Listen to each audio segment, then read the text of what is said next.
Buenas tardes, bienvenidos de nuevo a estos diálogos con editores que estamos realizando durante el Salón del Cómic de Santa Cruz de Tenerife en esta edición virtual. Estamos haciendo en streaming pues toda una serie de charlas, conferencias, entrevistas y luego pues también pues están las exposiciones, que las exposiciones sí hemos podido este año conseguir que fueran físicas, con público. También tenemos algunas que son virtuales y que se pueden ver a través de la página web de Santa Cruz Cómic, del 18º Salón del Cómic de Santa Cruz de Tenerife. Hoy tenemos con nosotros a Óscar Valiente, que es editor de Norma Editorial, una de las editoriales señeras en nuestro país, que ya tiene una larga trayectoria. Aparte, pues anteriormente fue una agencia de representación de autores, después se convirtió en editorial y bueno, desde los tiempos gloriosos de las revistas y los cómics para adultos en nuestro país hasta la actualidad. Vamos a hablar con Óscar Valiente, pero antes de empezar, y bueno, ya saben que tienen también a disposición abierto el chat en Facebook de Santa Cruz Comics para que le puedan hacer preguntas a Óscar o compartir con él opiniones o lo que quieran. Pero antes, pues tenemos como siempre que comentar que, bueno, que todo esto está organizado por el 18º Salón Internacional del Cómic y la Ilustración de Santa Cruz de Tenerife, Santa Cruz Cómic, la Fundación Cinemas Cómic y la Cátedra Cultural Moebius de la Universidad de La Laguna. Y todo esto, pues, vuelve a ser posible gracias al patrocinio de la Sociedad de Desarrollo del Ayuntamiento de Santa Cruz de Tenerife, el Cabildo Insular de Tenerife, y también contamos con el apoyo del Gobierno de Canarias a través del Instituto Canario para el Desarrollo Cultural. Ahora les vamos a dejar unos segundos con una publicidad de uno de nuestros patrocinadores y ya entramos directamente a hablar con Óscar Valiente.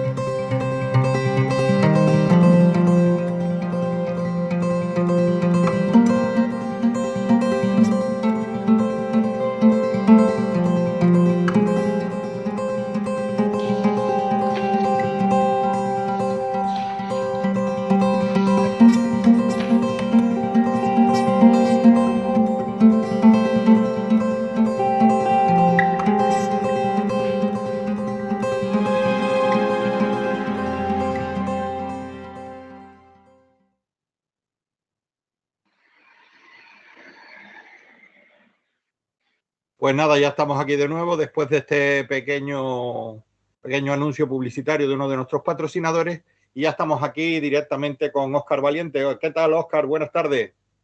Hola, buenas tardes desde Barcelona. Aquí anocheciendo ya, no sé cómo está por allí la cosa. Aquí todavía estamos por la tardita, pero no faltará mucho, que ahora con esto del cambio de hora siempre oscurece antes. Pero bueno, aquí hasta las 6:30 todavía tenemos luz. Y aquí ahora mismo pues son las 4:39, o sea que una horita más por ahí por Barcelona, pero claro, por ahí ya te empieza a coger la noche. ¿Qué tal? ¿Cómo estamos aquí en esta edición del 18º Salón de Santa Cruz de Tenerife? Pues bien, primero agradeceros esta conexión y lo que hacéis por el cómic allí en las islas y bueno, aquí ahora recién terminado el Salón del Manga de Barcelona, bueno, Manga Barcelona, que como sabéis cambió el nombre, Sí. y ya pues preparando toda la batería de novedades y reediciones y promociones que hay de aquí a final de año, ¿no? Que como sabéis es una etapa muy importante para todos los que nos dedicamos a intentar comerciar con algo y bueno, muy atareados pero contentos porque estamos teniendo un año muy bueno y parece que va a finalizar también de una forma muy, muy satisfactoria, al menos en lo que refiere a la cantidad de novedades y las ventas, etcétera. Genial. Hombre, aprovechando y tal, ahora que me lo recuerdas y tal, que el pasado fin de semana fue el Salón del Manga en Barcelona. ¿Qué tal el salón? ¿Cómo fue y cómo les fue a ustedes el tema? Pues fue una maravilla, ¿no? Porque fue el primer gran evento que podíamos celebrar. Ya habíamos podido participar en otros eventos como la Feria del Libro de Madrid y Getxo, el Salón del Cómic de Granada. y el Manga Barcelona posiblemente es de los eventos especializados el más grande, ¿no? En cuanto al número de visitantes que se celebraba, y era una incógnita cómo se iba a desarrollar, pero bueno, a pesar de las restricciones de aforo y las limitaciones propias, ¿no?, que nos está tocando vivir, ha sido un éxito rotundo. Estamos muy contentos, ha vivido como si fuera un salón normal, que era lo que más ansiábamos todos, ¿no? Las presentaciones de novedades se llenaron, los autores que fueron todos nacionales, porque no pudimos tener mangakas japoneses, tuvieron todos un éxito formidable. No hablo solo de los de Norma, sino de los de Planeta Manga, de los de todas las editoriales que estaban allí presentes. Y bueno, por encima de todo, esa satisfacción de que se respira un evento de cómic, ¿no? Que tanto lo ansiamos, ¿no? Vosotros veo que estáis también haciendo aquí programación virtual en streaming, pero bueno, lo que todos ansiamos, lo que nos gusta es la presencialidad y poder compartir, ¿no?, con los lectores, con los autores. Es nuestro momento, ¿no? Las ferias son ese momento de reencuentro en el que toda la cadena de valor del cómic nos podemos encontrar. Y, hombre, esto lo hemos echado mucho de menos en esta pandemia. Y también con los aficionados, ¿no? Porque parte fundamental es ese feedback, ¿no?, que se produce con los aficionados en todos estos eventos. Y claro, ahora que tú me lo recuerdas, es el primer gran evento que se vuelve a realizar en Barcelona desde que se comenzaron a suspender todos los eventos por la pandemia, ¿no? Incluso el Salón del Cómic de este año tuvo que volver a hacerse virtual, pero sin embargo ya este Salón del Manga ha podido hacerse con limitaciones, como tú dices, pero se ha podido volver a lo físico, ¿no? Sí, por desgracia el Cómic Barcelona ya ha tenido una ausencia de 2 años, porque, como sabéis, se celebra sobre primavera, abril, mayo, y en el inicio de la pandemia, pues aquella edición quedó cancelada, la de este año también. Así que, bueno, Manga Barcelona ha sido el primer gran evento de Barcelona, y casi te diría de los abiertos al público de la ciudad. Sí, ¿no? Tuvimos un evento de un salón del automóvil unas semanas antes, y bueno, por suerte el timing ha sido muy bueno, porque nos han permitido el 100% de aforo. Esto ha permitido tener 120.000 visitantes, que hubieran sido más si hubiéramos podido disponer de todo el recinto ferial, porque precisamente uno de los pabellones que suele utilizar Manga Barcelona está dedicado ahora, es un centro de vacunación, de los centros más importantes de Barcelona, donde me he vacunado yo y muchos conocidos míos, ¿no? Claro. Y esos son muchos metros cuadrados de aforo, pues que no puedes disponer. Pero bueno, el resultado ha sido muy positivo, la gente ha venido encantada. Sabéis que hubo un récord de ventas de entradas, se agotaron en pocas horas, y esto demuestra las ganas que tiene la gente y los lectores de asistir a eventos. Y nosotros siempre somos muy defensores de todo esto, ¿no? A pesar de que a veces la lectura de cómic o de manga se relaciona pues con un entorno muy de redes sociales y chavales que están en casa y con sus ordenadores y todo esto, estos eventos vienen a demostrar que eso es así, pero que también toda esta vertiente presencial les encanta, y es un activo que debemos conservar, ¿no? Junto a todo lo que se hace en las librerías especializadas, que, como sabes, se hace una gran programación y un esfuerzo todo el año. Y esto son cosas que yo creo que a nivel cultural debemos proteger y debemos continuar potenciando, ¿no? Por supuesto. De todas maneras, y corrígeme si me equivoco, porque lo que sí he visto, que muchas editoriales y muchas librerías lo que han comentado es que, aunque no se lo esperaban, el tema de durante la época de la pandemia se incrementó, y posteriormente se ha incrementado mucho la venta de cómics en España. ¿Ustedes también han notado esto o cómo lo has visto? Sí, sí, totalmente, totalmente. A ver, nosotros en el mes de marzo del año pasado, ¿no?, cuando tuvimos que cerrar las puertas de nuestros negocios, de todo, ¿no? Aquí, como sabéis, Norma Editorial tiene también una gran librería en Barcelona, que también tiene comercio online, tenemos nuestro propio centro de distribución, y decidimos cerrar todo, que todo el mundo se quedara en casa, y este fue un momento muy duro, ¿no? Porque todos los que estamos en algún tipo de negocio con un alcance tan amplio, ¿no?, que abastece, que contempla centros de producción como las imprentas y de distribución, las librerías, toda esta maquinaria, que tenga una parada en seco tan bestia, no lo habíamos visto nunca, ¿no? Y pensábamos que era por tiempo indefinido, nadie sabía si iban a durar 2 semanas o 4 o 8 aquel parón. el gobierno nos decía que parábamos 2 semanas, pero yo creo que todos intuíamos que esto iba más para Iba largo. para más largo, sí. Y decíamos, ¿cómo nos vamos a recuperar de algo así, ¿no? De tener cero ingresos de repente de la noche a la mañana, y cómo afrontar los pagos que todos tenemos y ser flexibles con los cobros que tenemos también por parte de nuestros clientes, ¿no? Y bueno, a momentos de mucha incertidumbre, viniendo de la crisis del 2008, que fue muy dura, que nos ha costado una década salir de ella. En la crisis financiera del 2008, el mercado editorial se dejó la mitad de las ventas, desaparecieron editoriales, se redujo a la mitad el número de lanzamientos. Pensamos, joder, esto nos va a costar otra década, ¿no? Como sea un golpe tan duro como aquel. Claro. Y en cambio, pues por suerte ha sido todo lo contrario. En el mes de junio-julio tuvimos una recuperación a un ritmo vertiginoso en cuanto todos pudimos iniciar nuestras actividades, y ha habido pues un interés creciente por la lectura y por el cómic en particular, así que los editores estamos todos vendiendo más, y particularmente Norma seguramente cerrará este año con su mejor año histórico, ¿no? O sea que son muy, muy buenas noticias. Y por encima de todo, que las librerías, que eran el eslabón que pensamos que iba a ser el más débil, la librería pequeña, la librería de barrio, también salió reforzada. Hubo mucha gente que evitó la movilidad, ¿no? Ir al centro de las ciudades, tiró más del comercio de proximidad, y estamos viendo que todo el mundo ha salido bastante reforzado de esta crisis, ¿no? Así que tocamos madera, que continúe así, y ojalá podamos consolidar este número de nuevos lectores que han venido y que se queden con nosotros, ¿no?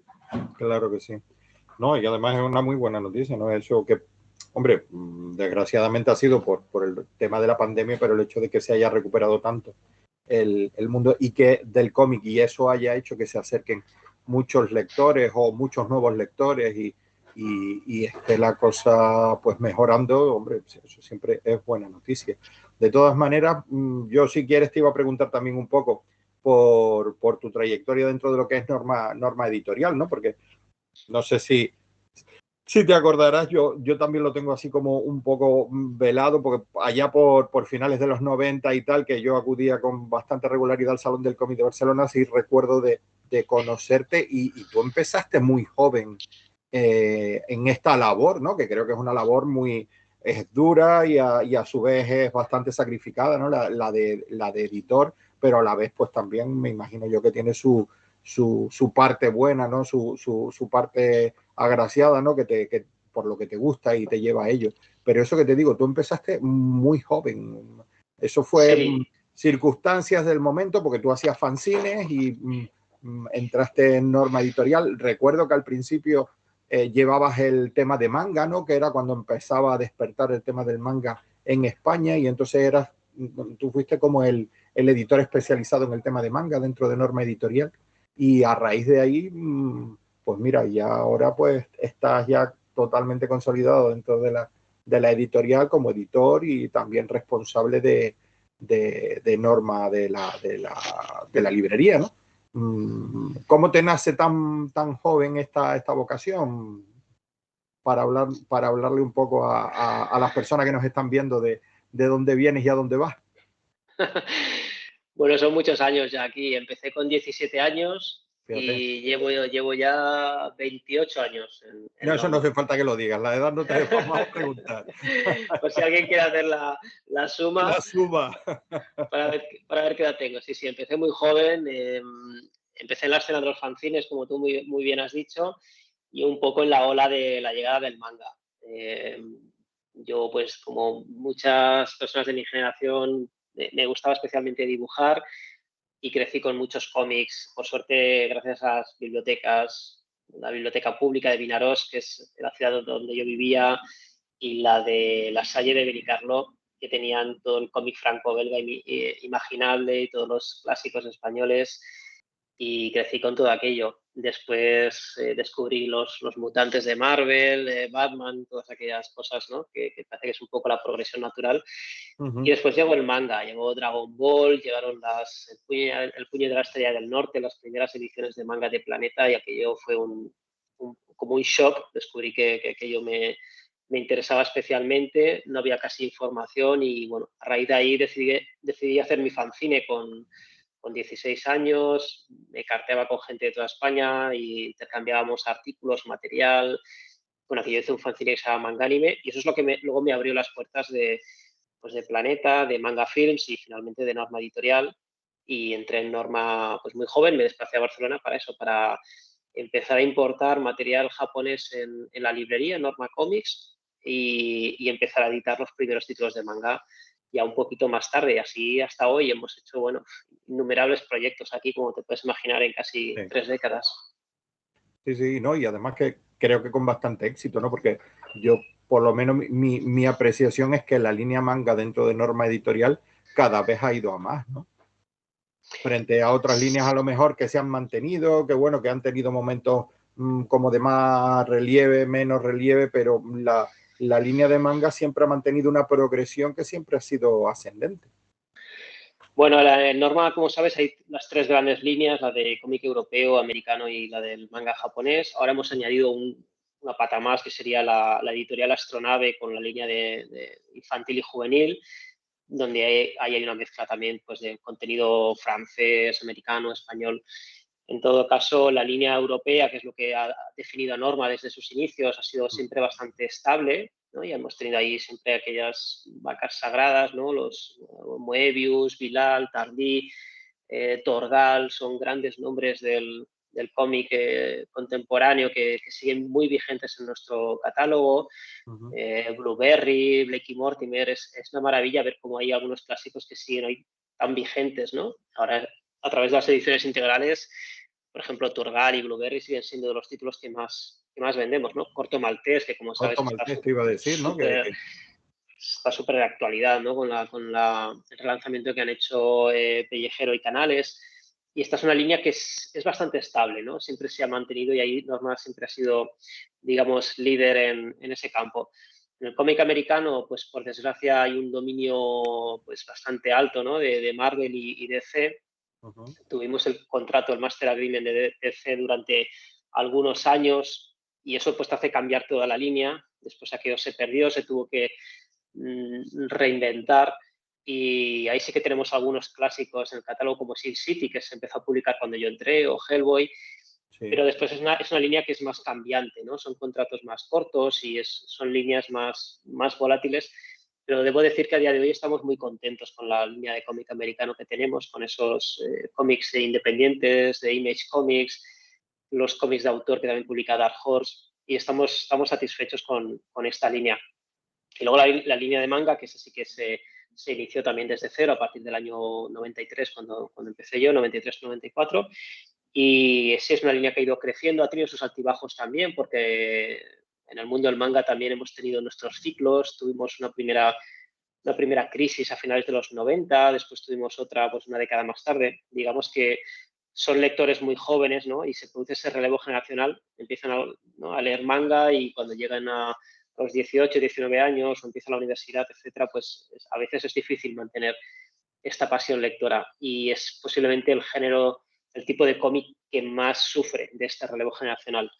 Es un tipo de cómic que tiene un gran potencial para captar nuevos lectores, lo estamos viendo ahora, pero también a ser los lectores tradicionalmente más jóvenes, pues es el que más lectores pierde, ¿no? Al cabo de unos años y necesita constantemente este relevo. Por eso tal vez en el manga sí que ha habido algunos ciclos a lo largo de las 3 últimas décadas. Pero vaya, a día de hoy el manga pues, es uno de los tipos de cómic que más se venden en el mercado y ahí sí que estamos muy bien posicionados, pero intentamos mantener un equilibrio entre todas las líneas y la verdad es que estamos satisfechos. Yo creo que cuando miro las novedades de cada mes me cuesta ver algo prescindible. Realmente todas las novedades tienen su sentido y todas van a un lector muy, muy determinado, ¿no? Y háblanos un poquito más ahora que antes lo nombraste también como la cuarta pata ahora de la editorial Astronave. ¿Qué es lo que pretendéis con ella? ¿Estáis buscando a ese lector infantil que parece que durante mucho tiempo se dio por perdido? ¿Cuáles son los objetivos de Astronave? Sí, lo que nos ha pasado con el cómic infantil y juvenil, y ahí hago un poco de autocrítica, es que sobre todo en mis inicios, nos pasábamos el día justificando que el cómic no era solo para niños, ¿sabes? Cuando yo tenía que acompañar a un comercial a vender cómics en una librería general o para hablar con la prensa seria, ¿no? Los diarios, etcétera, las televisiones, siempre menospreciaban un poco, ¿no? Los cómics eran el Mortadelo, el Tintín y esas cosas que eran como para niños. Y a pesar de que ya había, pues, como hemos dicho, grandes referentes del cómic en el mercado, pues como los Moebius y todo esto, daba igual, ¿no? Realmente era muy difícil convencer a parte de estos sectores que he mencionado de que el cómic era una cosa también para un público adulto. Y dejamos un poquito de lado a los chavales y a los niños. Y esto lo hemos notado estos años atrás.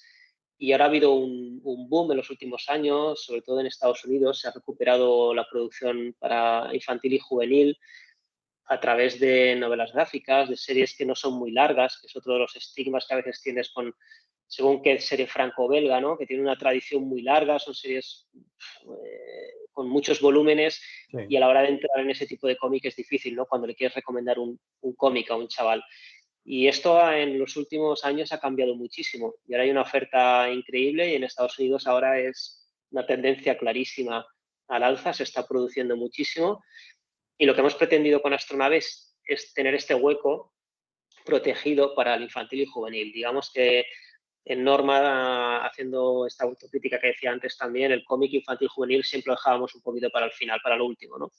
Y dijimos, si queremos hacer una apuesta seria por esto, hay que hacer un sello con su propia personalidad, con su propio canal de distribución, su propia web, etcétera. Y esto es lo que hemos hecho y, bueno, estamos muy satisfechos con el resultado. Aparte de que no solo hay cómics, sino que también damos cabida al álbum ilustrado y a otro tipo de contenidos para jóvenes y niños, ¿no? Sí, no, claro.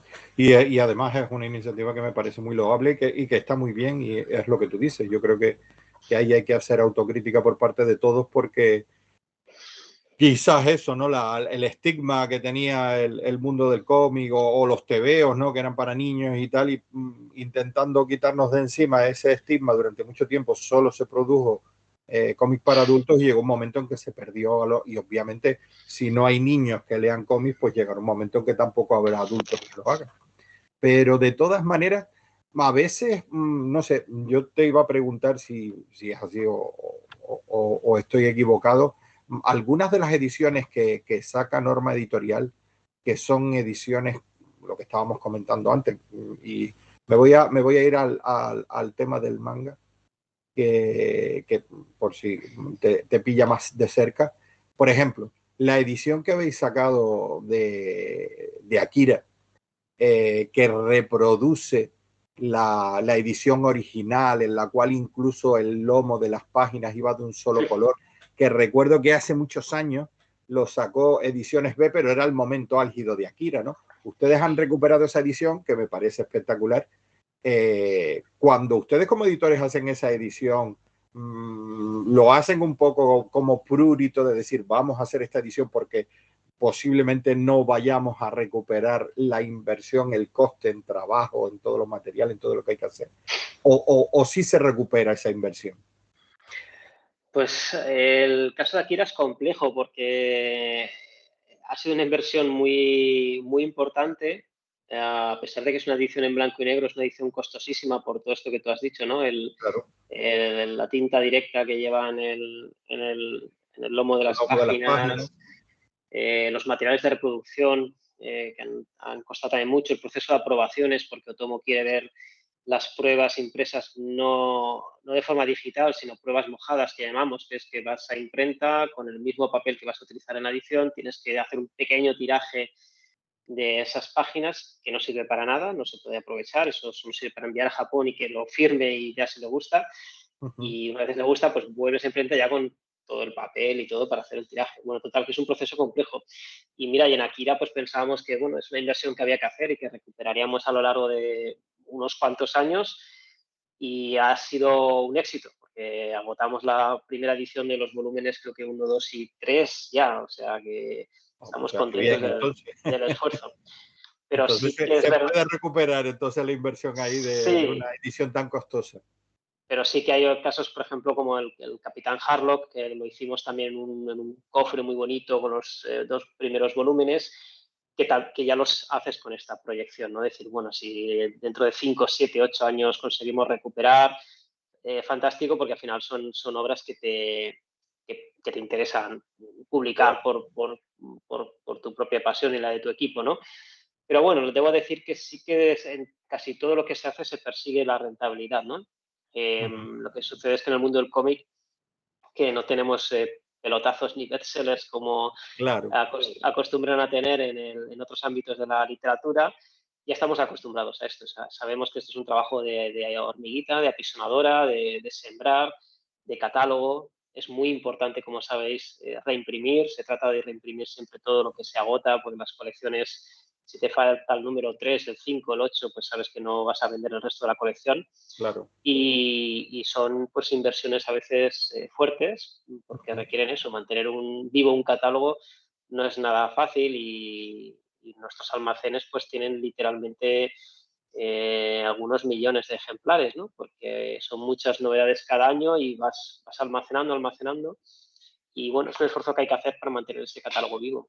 Ujú. Sí, pero de todas maneras también, me agarro a algo que tú acabas de decir, ¿no? También importa mucho la entrega, ¿no? O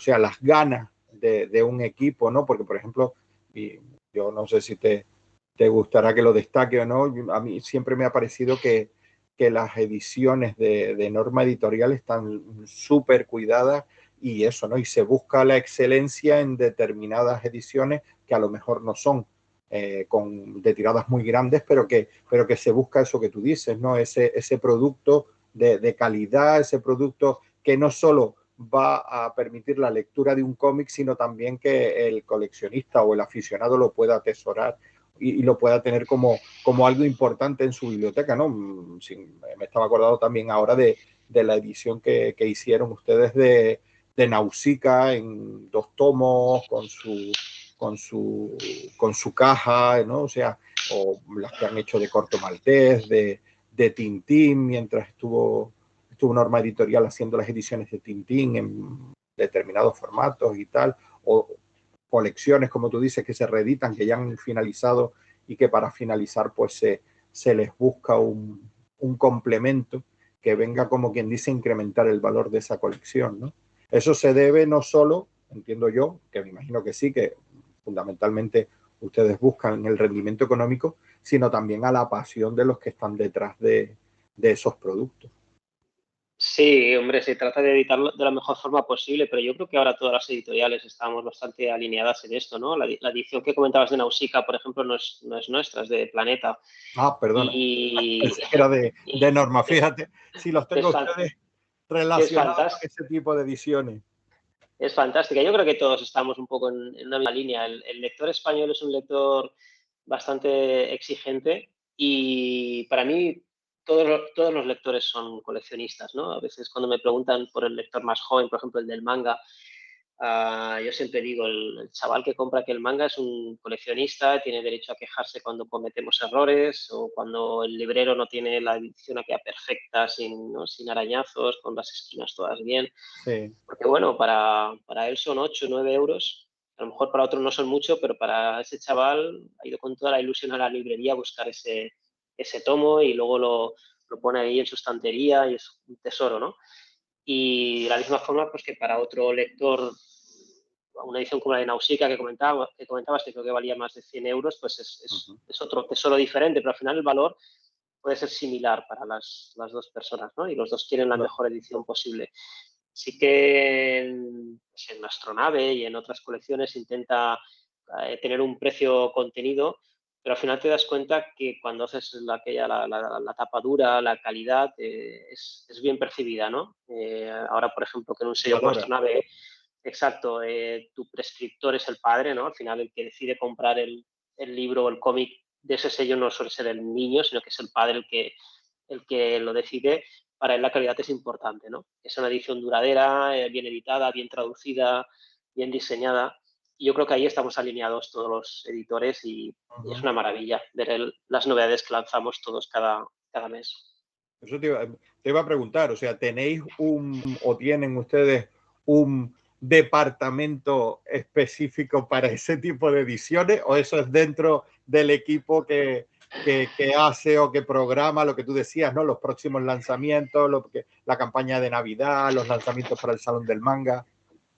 No, es el equipo el que entre todos lo hablamos. A veces alguno cogea más de un pie que de otro y hay que pararle los pies o al revés, que decir, oye, tío, esto que has hecho tan bueno, ¿por qué no hacemos la edición de lujo o la edición integral? Claro.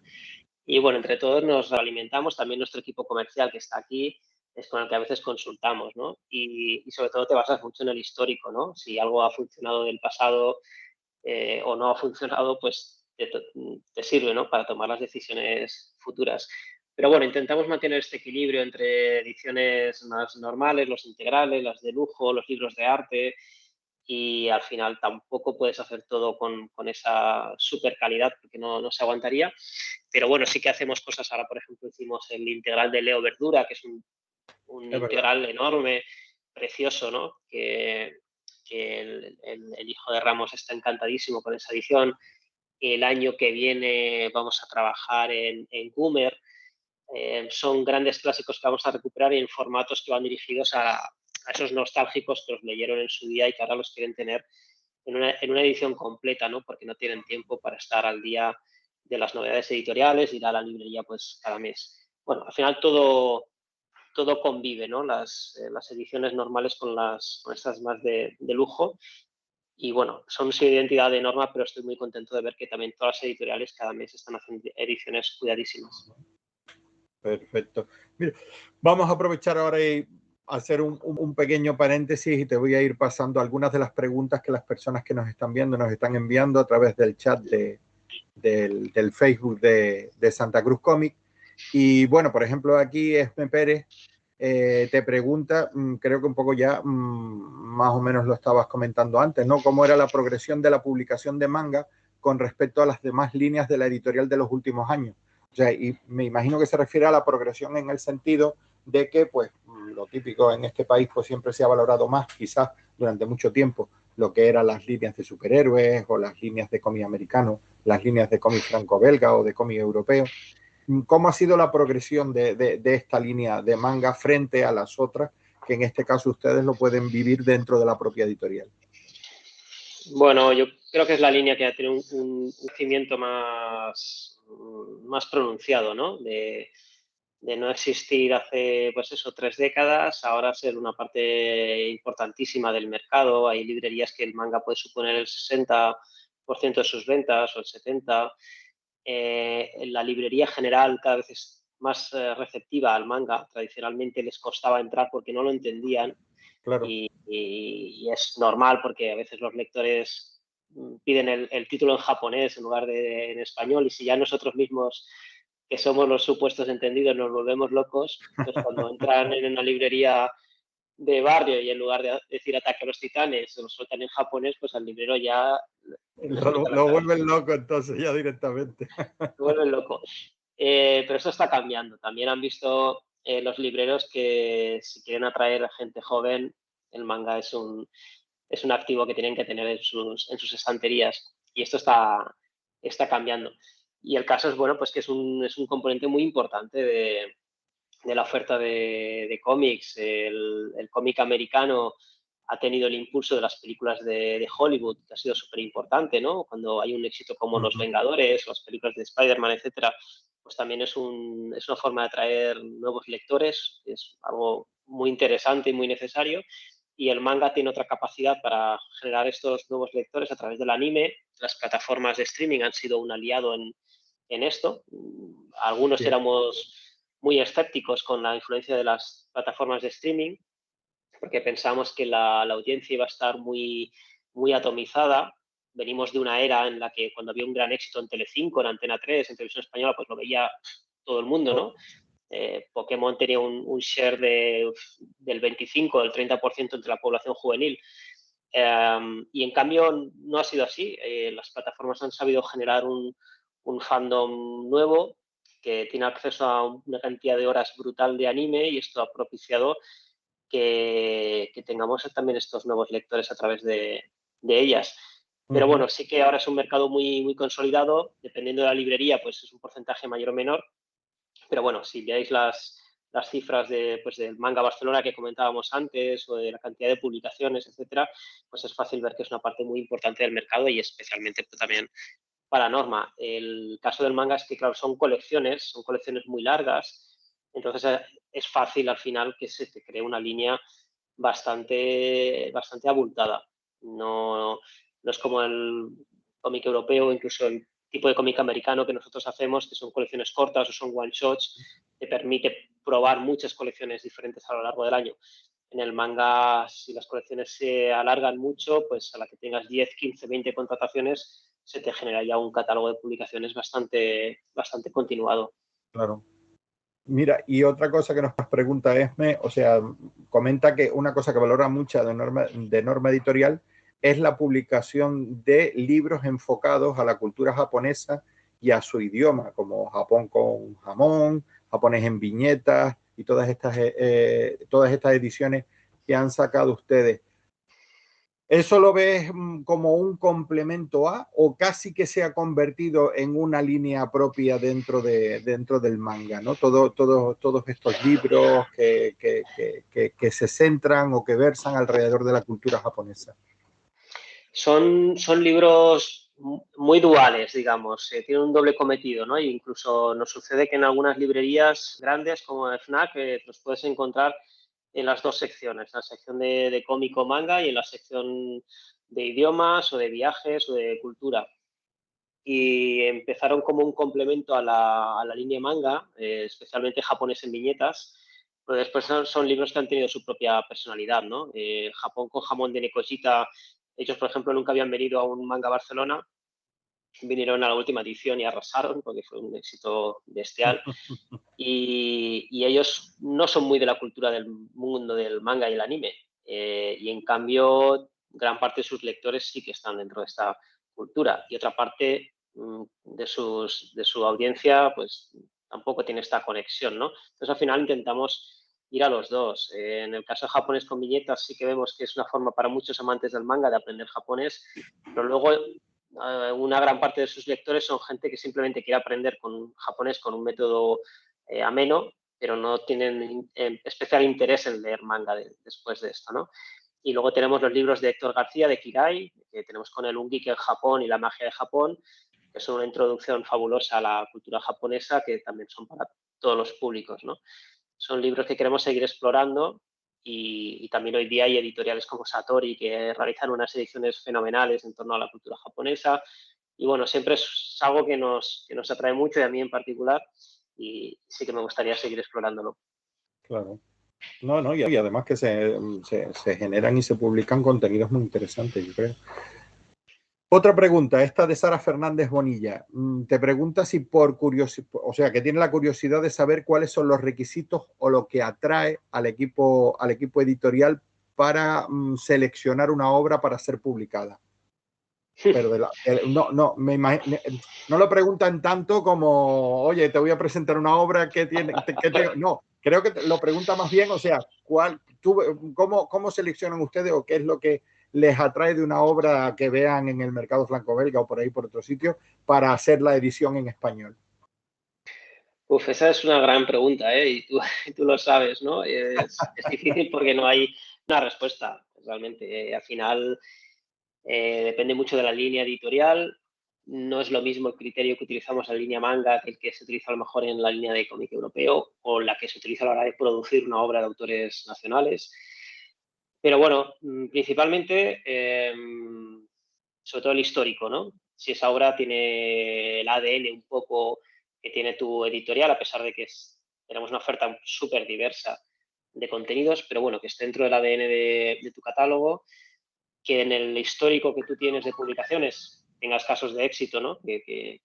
¿no? Que te recuerden a esa obra. También puede ser lo contrario, que no tengas ningún caso de éxito y que identifiques que sí que lo tienen otras editoriales y dices, oye, pues yo no tengo ninguna obra de carácter histórico medieval dibujada de tal manera, ¿no? Pues oye, esto podría encajar.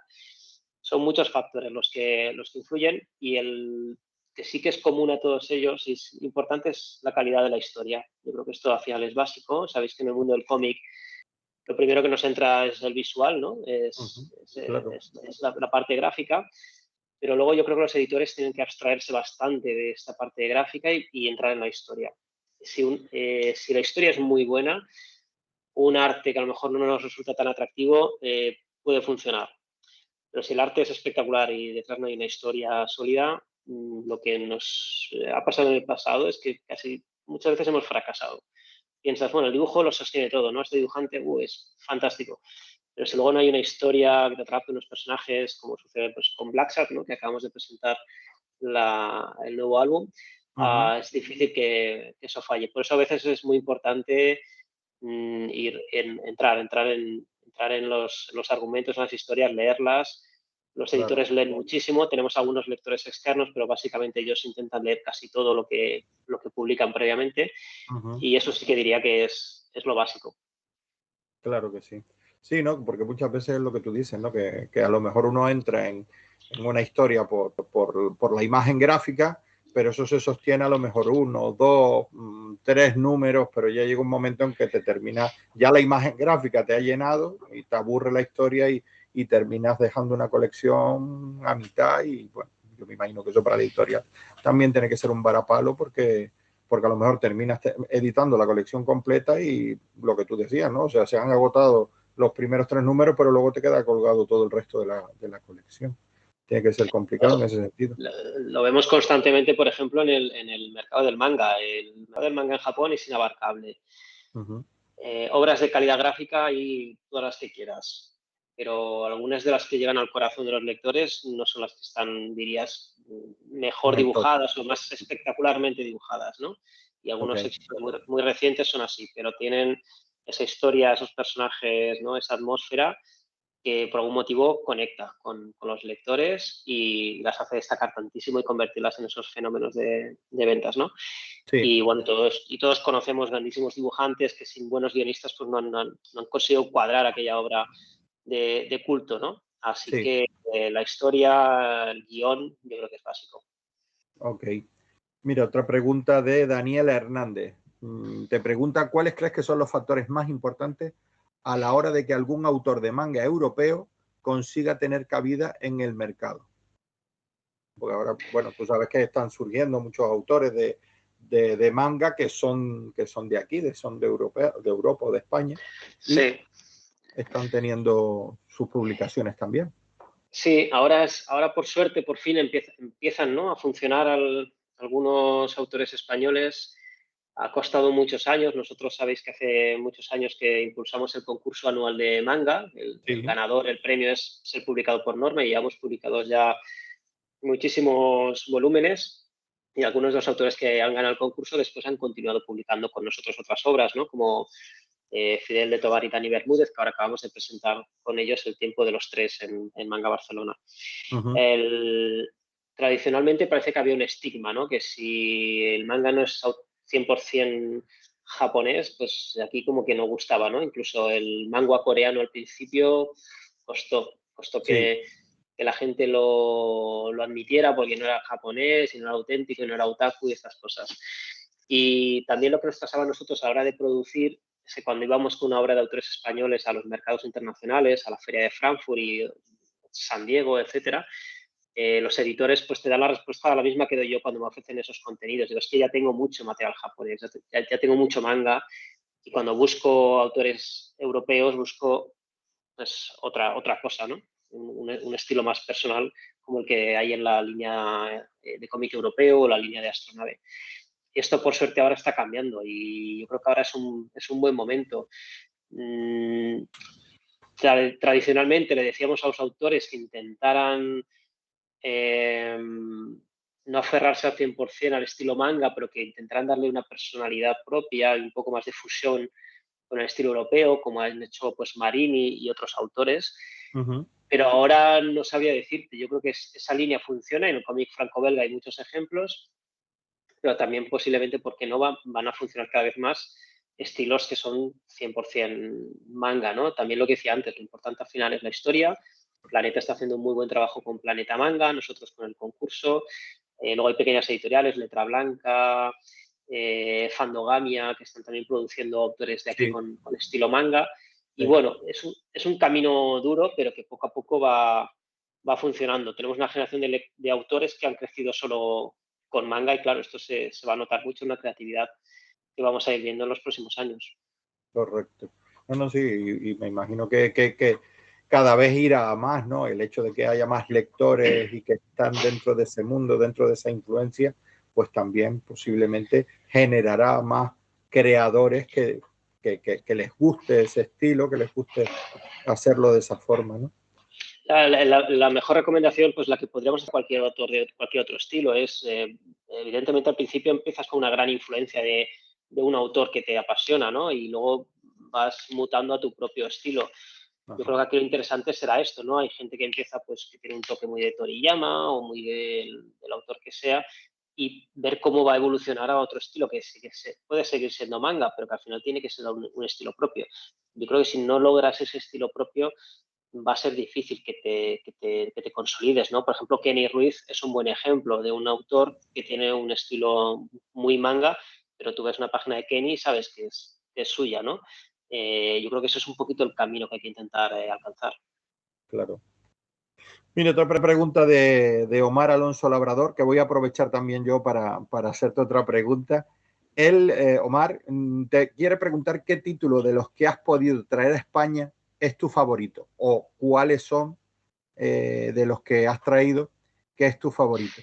Y yo además iría un paso más allá. Te diría, o sea, con la trayectoria que tú tienes dentro de Norma, ¿hay alguna edición, hay algún título con el que tú dices, este es el título con el que yo me quedaría o este es el título que yo estuve soñando durante mucho tiempo que se publicara aquí y al final lo conseguí?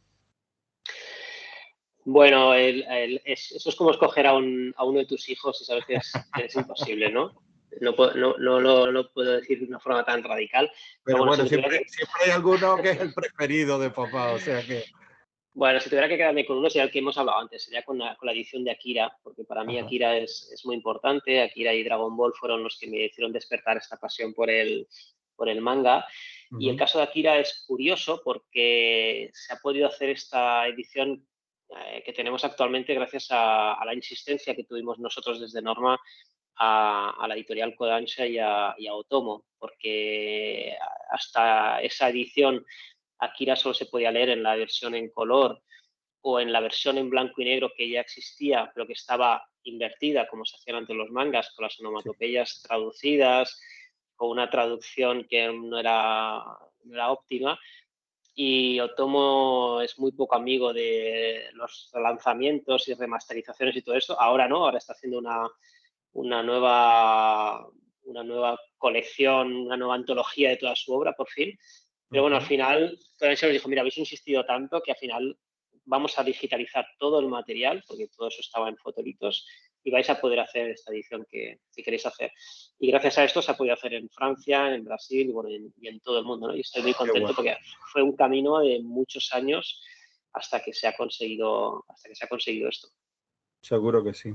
Y mira, y también por lo que pregunta Omar, ahora de todo lo que tenéis en el mercado, ¿hay alguna serie que te gustaría destacar, que tú le recomendarías a algún aficionado? O sea, no estamos ya hablando de, no, el cómic que le recomendarías a alguien que no ha leído nunca cómic, no. O sea, a los aficionados del manga, a los aficionados que nos están viendo, ¿habría alguno de los que tú tienes que tú dices, oye, pues este, si no lo han leído, tendrían que leerlo o descubran esta otra obra que me parece fundamental?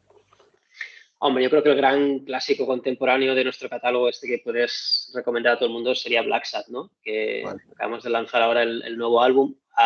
Justamente hoy están en Madrid presentándolo y mañana vienen aquí a Barcelona y después hacemos un tour por otras ciudades españolas. Y es un clásico moderno y orgullosos de que sean dos autores españoles, ¿no? No es una producción de Norma, porque es una producción hecha por Dargaud, que es una editorial francesa, pero bueno, al final el ADN de la obra es español y estamos orgullosísimos de ello y que sea un gran éxito internacional, ¿no? A pesar de que no Sí, tiene película y no tiene serie ni nada, que ojalá algún día la tenga, pero ya sin eso, por méritos propios, es un gran éxito de ventas y de crítica, ¿no? La cantidad de sí. entrevistas que tienen con prensa estos días es brutal, a pesar de que no es el primero, el segundo, el tercer álbum, ¿no? Ya llevan unos cuantos. Sí. Así que esa sería la recomendación, que además, por el estilo que tiene, sabes que puede gustar a todo tipo de públicos. Ujú. Y muchos lectores de manga se acercan a Black Sad, por supuesto. Bueno, yo recordar que en el Salón del Cómic de Santa Cruz del año pasado se le dio el premio al mejor álbum a Norma Editorial por El Buscón en las Indias, y también a Juanjo Garnido como autor, como dibujante, en este caso de esta obra. Y ahora sale, creo que es el sexto, el séptimo, ¿no? De Blapsa, El sexto. el sexto álbum ya, fíjate. O sea Es el, que es el sexto. él rompió con el primero, pero y aún así ha seguido manteniendo el nivel durante los 4 siguientes, y ahora con este sexto seguro que el nivel se mantiene, vamos, tan alto Sí, como sí. como en los volúmenes anteriores.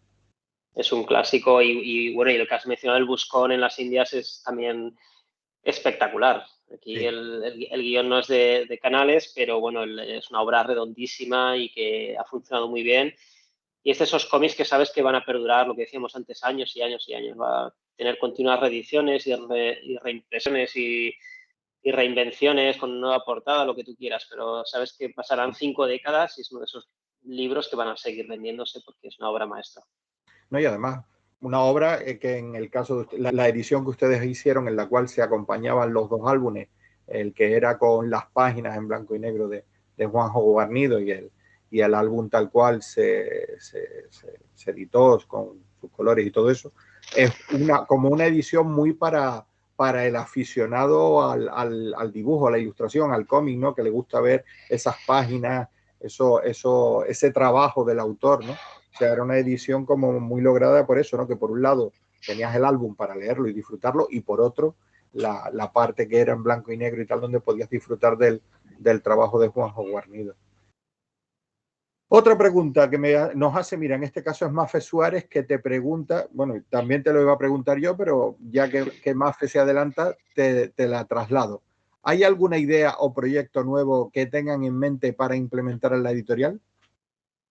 Y además, aclara, alguna nueva línea de cómics que quieran incluir, nuevas líneas de distribución, uso de nuevas tecnologías y técnicas.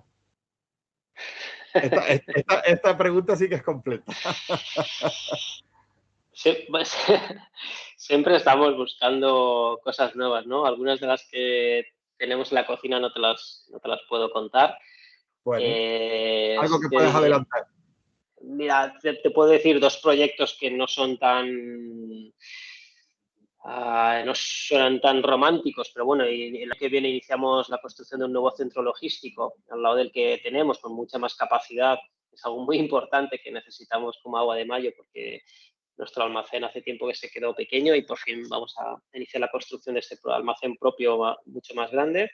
Okay. También aquí en Barcelona abrimos un nuevo espacio en nuestra librería Norma Comics. Vamos a abrir 250 metros más Yeah. para tener un espacio dedicado a merchandising, de forma que la librería actual pueda tener más espacio para papel, para poder exponer mejor los cómics, porque también tantas novedades que incluso nosotros, que tenemos tanto espacio, nos quedamos pequeños, y hemos buscado esta solución, y esos son dos proyectos importantes. Más allá de esto, a nivel de distribución, nuevos formatos, etcétera, el año que viene debería ser el año en el que por fin consolidemos una oferta de cómics digitales, que es algo que nos demandan mucho, especialmente los editores japoneses. No es que percibamos que hay una gran demanda de esto, pero sí que no podemos ser ajenos a que tiene que haber una oferta legal de contenidos de cómic, y vamos a tener algunos cómics europeos y también manga el año que viene en librerías digitales. Okay. Y por la parte editorial, pues bueno, hay muchos proyectos. El tema del manga japonés está funcionando muy bien. Solo Leveling ha sido un éxito de ventas. Vamos a intentar seguir explorando esta línea. Y sobre todo, pues estamos muy ilusionados con la parte de Astronave, donde vamos a tener también el año que viene muchos cómics para todas las edades. y ya por fin estamos consolidando un catálogo infantil de cómic bastante interesante dentro del sello.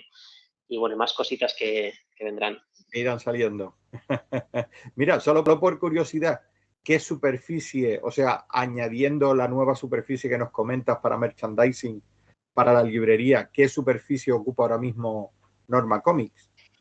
Cuando tengamos este añadido serán 1.250 metros. Wow, o sea, es que siempre me ha parecido súper grande, si ya me dice, y ya eso, o sea que una Siempre se queda librería, pequeña. sí, se queda pequeña, pero posiblemente, si no la más grande, es una de las más grandes de todo el país, ¿no? Sí, debe ser una de las más grandes y bueno, también tenemos mucha suerte porque tenemos muy buenas librerías en muchas capitales españolas y bueno, nosotros contentos de poner nuestro grano de arena. Norma Comics abrió en el año 83, muy poquitos años después de fundar la editorial y bueno, yo empecé a trabajar allí los 6 primeros meses que estuve en la empresa, así que es un proyecto al que le tenemos un cariño especial y son muchas generaciones de lectores las que han pasado ya por ahí, ¿no? Y vienen ahora con los hijos Claro. y digamos que es un comercio emblemático de la ciudad. Aquí Uh-huh. mucha gente nos conoce más como libreros casi que como editorial, ¿no? En Barcelona, porque Norma Comics es muy conocida Sí, sí. y es un proyecto bonito y muy importante para nosotros. Sí, no, pero yo recuerdo que cuando nos reuníamos un grupillo de aficionados de Tenerife y nos íbamos al Salón del Cómic de Barcelona, la visita al Paseo de San Joan era obligatoria para pasar por Norma Editorial, porque por la librería Norma, ¿no? Porque era una visita obligada, además del Salón del Cómic. Sí, Eso, para los que no lo sepan, yo por ejemplo ahora estoy encima de la librería, digamos, ¿eh? Está sí, Norma Comics en Passeig de Sant Joan número 7, que está a 10 minutos caminando al centro, y la editorial está justo en el edificio donde está la librería, la librería. en la parte de arriba. Okay. Entonces es un negocio que está muy conectado con nosotros, ¿no? Con nuestro equipo, nos sirve para también palpar, ¿no? El mercado, para ver qué está funcionando, nos da mucha Uh-huh. información, ¿no? De lo que funciona y lo que no. Es una forma de testar directamente, ¿no? Los productos y las cosas que tenéis. Sí, no es que vendamos ahí nada que no esté en el resto de librerías, porque todo sale aquí en la misma fecha que en el resto de librerías, etcétera.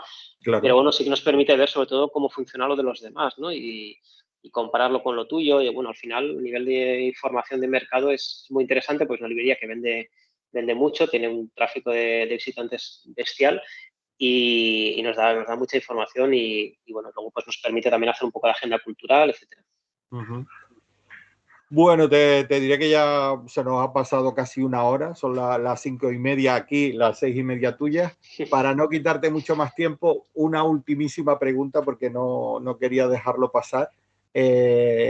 Ahora también eres vicepresidente de la, El sectorial del cómic. de la sectorial del cómic, ¿correcto? Eres vicepresidente de la sectorial del cómic, aparte sigues con todas tus atribuciones en Norma. ¿De dónde vas a sacar tiempo para todo esto? Porque yo creo que la labor que tiene por delante la sectorial del cómic va a ser también una labor grande y ardua, ¿no? Para conseguir todos los objetivos que se plantean o que se deberían plantear, ¿no? Porque creo que ahí va a ser una labor muy importante, ¿no? Para sacar o sea, o para visualizar el cómic dentro de la industria cultural de nuestro país. Sí. Bueno, es un proyecto muy bonito. Para los que no lo sepan, pues Sectorial del Cómic es una agrupación pues, de entidades, de colectivos y de empresas y profesionales relacionados con el cómic que nunca se había llevado a cabo. Y ahí estamos pues toda la parte autoral, están las asociaciones de autores, de traductores, está la parte industrial, con asociaciones de editoriales, de librerías, de distribuidores, están los festivales, están los técnicos editoriales.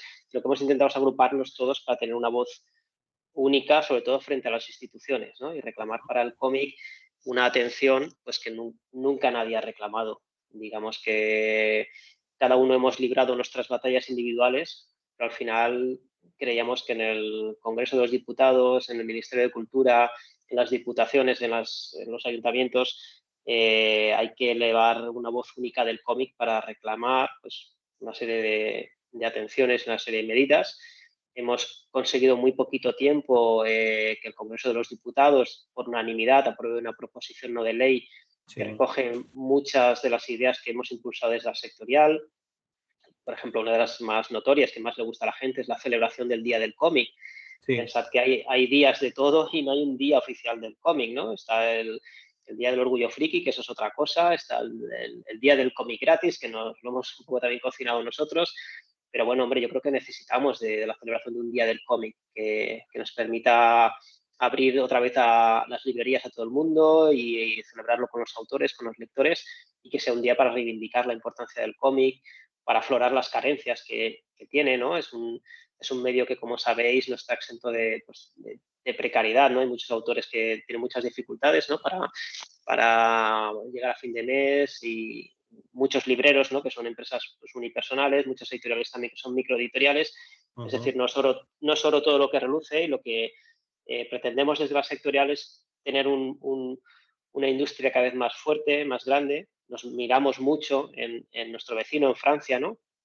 Porque solo con un mercado más grande, mejores ventas, más penetración del cómic, los ciclos educativos, las bibliotecas, etcétera, podremos conseguir que todos podamos vivir mejor, ¿no? De este medio, que florezcan nuevos autores, nuevas obras, y que sea más fácil, sobre todo, producir autores españoles, ¿no? Que, como sabes, es un talento que se nos escapa, que tiene que ir a Estados Unidos, a Francia, a producir obras que tienen una calidad innegable, pero que, por desgracia, no tenemos un mercado suficiente como para producir esas obras en nuestro país, ¿no? Y que no dependan pues, de un catálogo de superhéroes o de otra cosa ya consolidada. Son muchísimas cosas las que estamos trabajando, y básicamente pues serían esta, ¿no? Que el cómic esté más presente en toda la esfera pública, esté más considerado, especialmente pues, en los ciclos educativos, ¿no? Volviendo a lo que decíamos antes de la importancia de los nuevos lectores, de los jóvenes lectores. Sí. Si los niños no crecen leyendo cómics en el colegio, no crecen aprendiendo sobre el cómic, no se trata solo de leer, también se trata de entender que es un medio con una identidad propia. El cómic no es un libro con dibujos, no es un cine de pobres, el cómic es cómic, es un lenguaje narrativo propio y que tratamos de reivindicar. Y es muy importante que en las escuelas, igual que se enseña cómo es la producción cinematográfica o musical, o la literatura, la historia de la literatura, etcétera, no pretendemos que sea de la misma importancia al cómic, pero sí que, hombre, que nos dediquen un poquito de espacio, de tiempo, que haya alguna lectura obligatoria, ¿no? Que nunca dan el cómic como lectura obligatoria, que esté en las bibliotecas de las escuelas, y que se estudie un poquito del cómic, de dónde viene, porque además, como bien nos ha manifestado pues, la Dirección General del Libro, somos un activo bestial, porque los chavales sí que están leyendo cómics a edades en las que normalmente abandonan la lectura. Entonces nos hemos convertido en un aliado para padres, para profesores, para que sus hijos estén con el cómic. Si vais los sábados a una librería especializada que tenga popularidad en vuestra ciudad, veréis los padres que van acompañando a los chavales a comprar manga o a comprar cómics de superhéroes, lo que sea, y lo hacen encantados, porque no es dinero que están gastando en Fortnite o en otras cosas, ¿no? Que a lo mejor perciben como que no les aportan el valor cultural que les gustaría, ¿no? Las pantallas están muy bien, los videojuegos nos gustan a todos, pero el cómic es muy importante para mantener esta vinculación de los chavales con el mundo del libro, con la lectura, ¿no? Sí, no, la verdad que sí que hay. Aquí en Canarias hay un colectivo que se llama TVOs con clase, que está formado por profesores de colegio y de instituto, y plantean eso, ¿no? Hacen exposiciones y intentan integrar dentro de lo que es el currículum escolar, pues la incorporación de obras de cómic que muchas veces pues acercan la narrativa gráfica, la narrativa ilustrada del cómic con entidad propia, como tú bien decías, a los lectores en esas edades tan jóvenes, y que tiene una entrada mucho mejor, mucho más fácil hacia ellos que si te metes en... que por eso no se va a dejar de promocionar la lectura de libros, pero que que yo creo que son complementarios y podían permitir un avance en cuanto al currículum escolar de obras e incluso llegar al punto, pues como se hace en otros países, de que haya temáticas desarrolladas en el lenguaje del cómic para que en un principio sean más asequibles a los estudiantes. Sí, ahora hay un catálogo de libros, de cómics, perdón, que tratan temas de ciencia o de concienciación social o históricos. Bueno, hay cómics para estudiar de todo. El caso del Buscón en las Indias que hablábamos antes, se hizo una guía de lectura, ¿no? Pues claro. Muy interesante para que los profesores pudieran utilizar el cómic como base para explicar muchísimas cosas de la literatura española, de la historia, de la propia creación del cómic o del arte. Al final el alcance es bestial. Lo bueno que tenemos ahora es que bueno, el relevo generacional que se está produciendo nos ayuda, ¿no? Tenemos una serie de profesores jóvenes, ¿no? Bibliotecarios, libreros, padres, que ya saben quién es Frank Miller y saben quién es Akira Toriyama y saben lo que es el Incal y conocen el manga, han crecido también ellos ya. Son una generación que han crecido con Dragon Ball y con Akira, con todas estas series, ¿no? Y esta nueva generación de profesionales y de padres pues son un aliado al final, porque ellos saben que si sus chavales leen cómics, les están proporcionando un activo muy importante, un bagaje cultural que en el futuro les va a ayudar muchísimo. No quiero decir que se tengan que convertir en coleccionistas de cómics, ¿no? Pero que si son lectores y a lo largo de su vida continúan consumiendo este tipo de lectura, va a ser muy satisfactorio para ellos y les sirve un poquito de ancla también para que no abandonen la literatura. Claro que sí.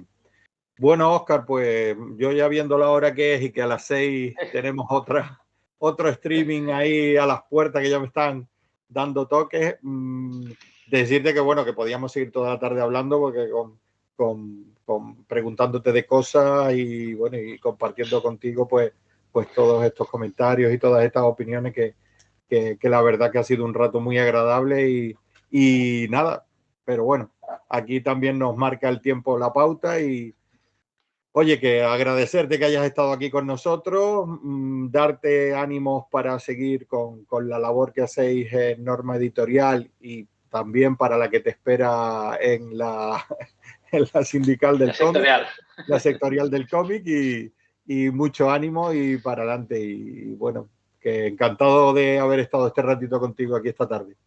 Gracias, Patricio, gracias a todos y nada, que la próxima sea presencial ya, por favor. Eso es verdad.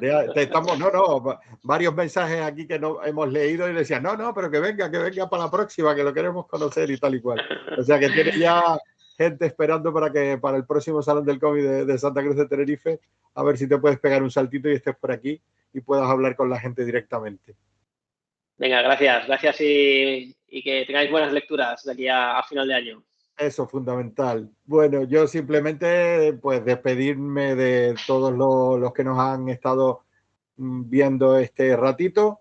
Recordarles que esta charla pues ha estado organizada por el 18º Salón Internacional del Cómic y la Ilustración de Santa Cruz de Tenerife, Santa Cruz Cómic, y la Fundación Cinemas Cómic y la Cátedra Cultural Moebius de la Universidad de La Laguna. Todo esto gracias al patrocinio de la Sociedad de Desarrollo del Ayuntamiento de Santa Cruz de Tenerife, el Cabildo Insular de Tenerife y el apoyo del Gobierno de Canarias a través del Instituto Canario de Desarrollo Cultural. Pues nada, que les digo, que dentro de un ratito les vuelvo a ver porque voy a estar yo también en el siguiente streaming. Y nada, gracias Óscar de nuevo y hasta la próxima. Nos vemos y a leer muchos tebeos y muchos cómics. Eso. Gracias. Buenas noches. Hasta luego, cuídate. Chao.